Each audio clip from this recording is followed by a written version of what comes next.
Hello বন্ধুরা, আজ তোমাদের ডালপুরির রেসিপিটা দেখাবো। দেখো, প্রথমে পরিমাণ মতো ছোলার ডাল কুকারে সেদ্ধ করে রাখলাম।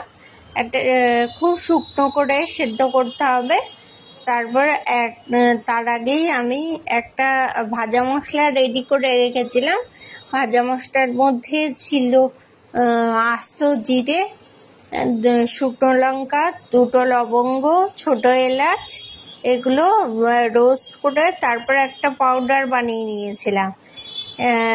তা যেই ডালটা সেদ্ধ করা হলো সেই ডালের মধ্যে এই ভাজা মশলাটাকে দিলাম, আর একটু আদা বাটা দিলাম, সামান্য নুন, লবণ আর সামান্য চিনিও দেওয়া হচ্ছে। তারপর ভালো করে পুর তৈরি করে নিলাম। সেই পুরটা ওই একটা ডো তৈরি করে রেখেছি, সেই লেচি কেটে তার মধ্যে ভালো করে স্টাফিং করলাম।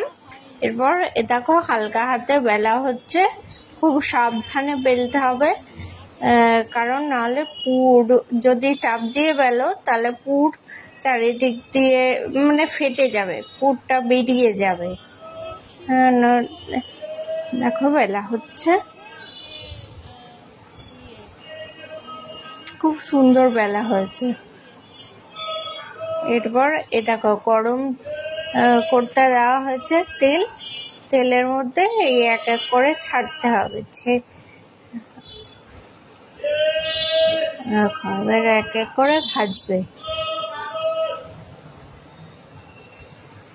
আর যখন ডোটা বানিয়েছিলাম সেই আটার, সেই ডোটা আমি 30 মিনিট রেস্টে রেখে দেব। আটার ডোটা বানিয়ে, তাহলে এই ডালপুরিটা অনেক বেশি সফট হবে আর খেতেও সুন্দর লাগবে।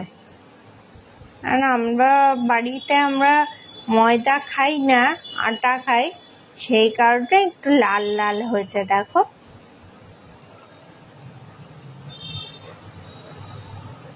ময়দার থেকে কিন্তু আটাটাই খাওয়া শরীরের পক্ষে খুব ভালো।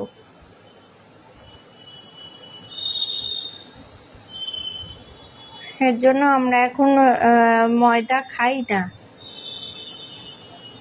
আর চারিদিকে যা রোগ ঢোকে, এক এক করে ভাজা হচ্ছে, ভালো করে তেল ঝরিয়ে তারপরে তুলতে হবে কড়াই থেকে। তেল খাওয়া তো ভালো না শরীরের পক্ষে।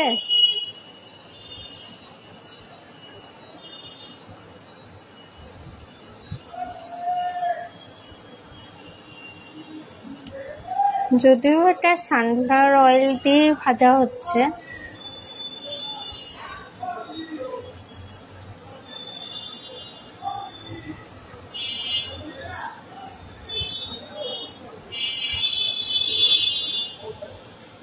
দেখো এক এক করে ভাজা হচ্ছে।